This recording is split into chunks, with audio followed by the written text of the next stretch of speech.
Hello good morning all of you. आज की इस क्लास में हम लोग पीएच स्केल के बारे में पढ़ने वाले हैं और पीएच स्केल से जुड़े हर एक छोटे बड़े प्रश्नों को देखने वाले हैं। आज की इस क्लास के बाद आप लोगों को पीएच स्केल से जुड़ी कोई भी अलग से क्लास लेने की आवश्यकता नहीं होगी। ओके, तो आप लोग इस वीडियो को शुरू से लेकर अंत तक देखें और इसका प्रॉपर नोट्स बना लेंगे, क्योंकि ये क्लास आप लोगों के लिए बहुत ही खास और महत्वपूर्ण होने वाली है। इस क्लास में हम लोग ना सिर्फ पीएच स्केल के बारे में जानेंगे, बल्कि उनसे हमारे दैनिक जीवन में क्या लाभ है उनके बारे में भी जानेंगे, और कुछ जो महत्वपूर्ण पदार्थ है उनका कितना पीएच वैल्यू होता है, इन सभी बातों को आज की इस क्लास में हम लोग डिस्कस करेंगे। तो चलिए आज की इस क्लास को शुरू करते हैं। तो चलिए देखते हैं हम लोग सबसे पहले पीएच वैल्यू का फुल फॉर्म। पीएच वैल्यू का फुल फॉर्म क्या होता है, यानी उसका पूरा नाम क्या होता है। पीएच वैल्यू स्टैंड फॉर, तो क्या हो जाएगा, potential of hydrogen. PH value का फुल फॉर्म क्या होता है, पोटेंशियल ऑफ हाइड्रोजन, या फिर पावर ऑफ हाइड्रोजन भी बोल सकते हैं। ठीक बाबू, और इसको अगर हिंदी में बोलना हो तो हम लोग बोल सकते हैं हाइड्रोजन की क्षमता। ओके, यानी कि एकदम ठेठ भाषा, एकदम शुद्ध देसी भाषा में बोलना हो तो कहो कि बाबू हाइड्रोजन की कितना क्षमता है, कितना पावर है, ना तो कहो कि हाइड्रोजन की औकात। हाइड्रोजन का जो औकात है वही से क्या है, पीएच वैल्यू है किसी पदार्थ का। ओके, हम लोग अब जानते हैं कि उसका खोज किसने किया, पीएच वैल्यू का खोज किसने किया। तो बाबू पीएच वैल्यू का खोज बाबू किए कौन, पीएल सोरेनसन। पीएच वैल्यू का खोज किसने किए हैं, पीएल सोरेनसन। यानी पीएल स्केल जो है ना, पीएल स्केल उसका खोज, यानी पीएल स्केल पैमाने का आविष्कार किसने किया, तो किसने किया, पीएल सोरेनसन। नहीं याद रहेगा तो देखो पीएच, पीएल नाम ही है इनका, है ना, पूरा नाम एग्जैक्ट हमको नहीं मालूम है। पीएच वैल्यू का खोज किसने किया, पीएल सोरेनसन ने। कब, 1909 ईस्वी में। ओके, हम लोग देख लिए किसने किया, कब किया। अब आते हैं बाबू की पीएच स्केल का क्या सीमा होता है, यानी कि range of pH scale. PH scale का रेंज हम लोग देखेंगे तो देखेंगे कितना, 0 से 14 तक। एक स्केल इस तरह से, जो स्केल हम मान लिया एक स्केल है, तो ये स्केल पर क्या रहेगा, ये स्केल है तो यहाँ 0 से लेकर 14 तक क्या होता है, पीएच स्केल का क्या किया जाता है, मापकरण किया जाता है। और अब आते हैं बाबू कि इसमें क्या क्या डिनोट किया जाता है, तो इस साइड यहाँ बीच में 7th रहेगा। ओके, एच पीएल नाम ही है इनका, है ना, पूरा नाम एग्जैक्ट हमको नहीं मालूम है। पीएच वैल्यू का खोज किसने किया, पीएल सोरेनसन ने। कब, 1909 ईस्वी में।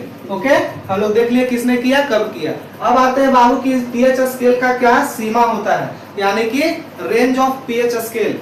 पीएच स्केल का रेंज हम लोग देखेंगे तो देखेंगे कितना, 0 से 14 तक।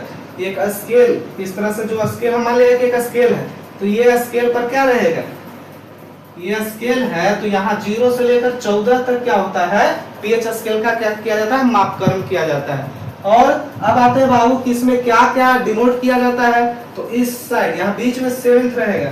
ओके, पीएच स्केल पदार्थ की प्रकृति को बतलाता है कि कौन सा पदार्थ किस प्रकृति का है, यानी कैसा नेचर का है, उसका नेचर कैसा होगा, है ना, यानी कि किस पदार्थ खट्टा है कि कड़वा है कि लवणीय है। तो पीएच स्केल से हम लोग यही ना मापते हैं। तो देखेंगे कि बाबू कितना पीएच वैल्यू वाला पदार्थ किस प्रकृति का होगा, या फिर उसका नेचर किस तरह से रहेगा। प्रकृति मतलब नेचर ही होता है, इंग्लिश वर्ड है। तो आज की इस क्लास में यही तो हम लोग देखने वाले हैं। तो देखेंगे सबसे पहले कि 0 से 7 के बीच में जो होगा ना बाबू, वो अम्लीय होगा।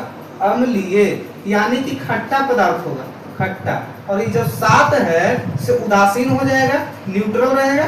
और जो यहाँ 7 का आगे है ना, जितना भी सेल्स एवं रहेगा, ज्यादा रहेगा, वो क्या हो जाएगा, क्षारीय पदार्थ हो जाएगा, बेस हो जाएगा। हम लोग यहाँ पर एक लीनियर पॉइंट बनाकर भी लिख लिए, क्या, अम्लीय यानी एसिडिक क्या रहता है, पीएच वैल्यू 7 से छोटा रहता है। देखिए वैल्यू इसका पीएच क्या रहता है, 7 से छोटा, यानी अम्लीय पदार्थ का मान क्या रहता है, 7 से छोटा। यहाँ 0 से कहाँ तक, 6.9 तक के पदार्थ का वैल्यू क्या रहता है, अम्लीय होता है।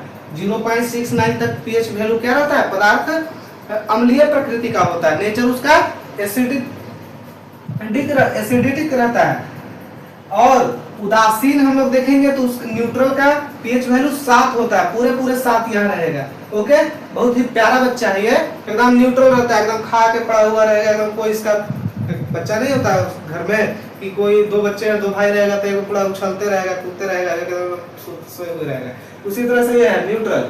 जल, शुद्ध जल का पीएच मान होता है 7, पूरे 7th होता है शुद्ध जल, यानी कि एकदम प्योर वाटर उसको हम लोग इंग्लिश में बोलते हैं। यानी कि उदासीन रहता है ये, है ना। और क्षारीय बेसिक, ये क्या होगा, पीएच स्केल में इसका वैल्यू पीएच का क्या होगा, 7 से ज्यादा होगा, है। तो ग्रेटर देन 7 होगा, तो ग्रेटर देन 7 होगा तो क्या होगा, इधर हो जाएगा, यानी कि 7 तो उदासीन हो गया बाबू, तो 7.1 से ना 7.1 से 14 तक, यानी 7.1 से लेकर 14 तक का जो भी पीएच वैल्यू रहेगा वो क्या रहेगा, नेचर में क्षारीय होगा, बेसिक होगा।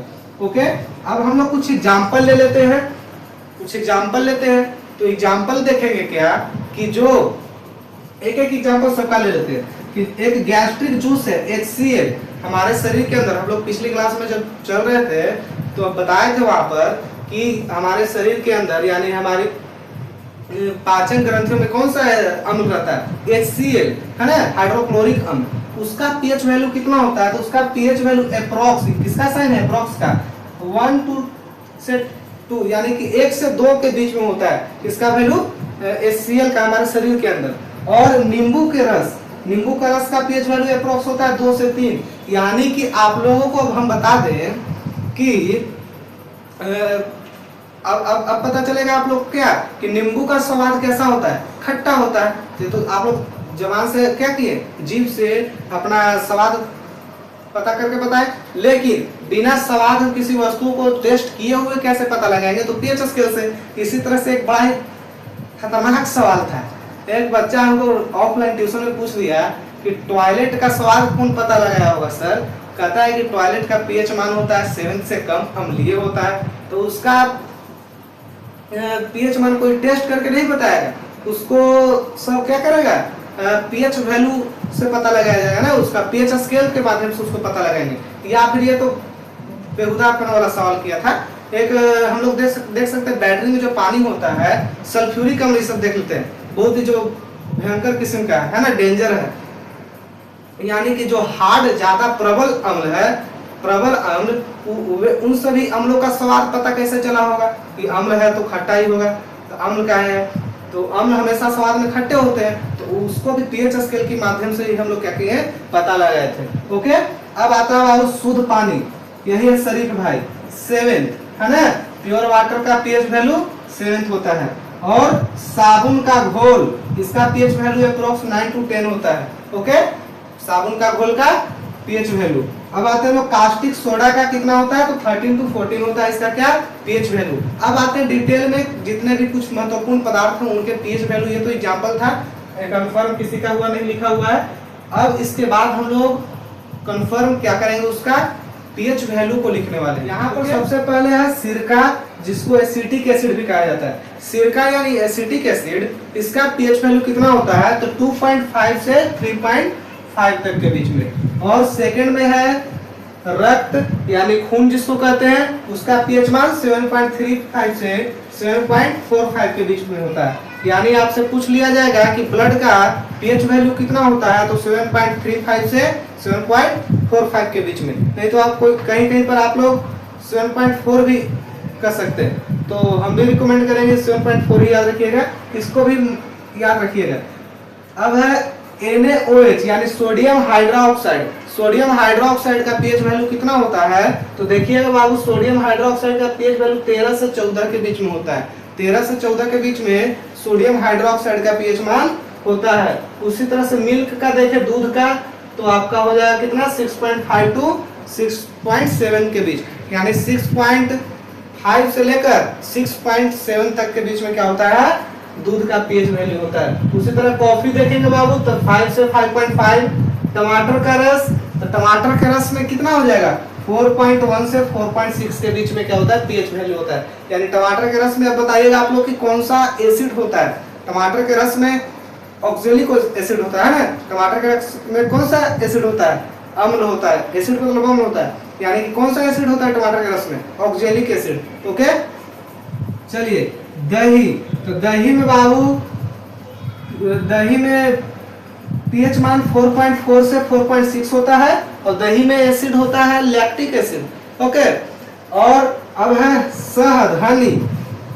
हनी में कितना हो जाएगा, 3.5 से 4.5 के बीच में आपका पीएच मान हो जाएगा। ओके, सेब का देख लेंगे तो सेब का हो जाएगा 3.3 से 4 के बीच में पीएच मान इसका हो जाएगा, ठीक ना। सेब का पीएच मान कितना हो जाएगा 3.3 से 4 के बीच में होता है। ओके, और सेब में बोलेगा कौन सा एसिड होता है तो क्या क्या बोलेगा मैलिक एसिड, है ना। मैलिक अम्ल किसमें पाया जाता है, सेब में, एप्पल में। ओके, और आलू पोटैटो में देखेंगे तो कितना होता है 5.4 से 5.2 तक के बीच में हल्का अम्ल होता है।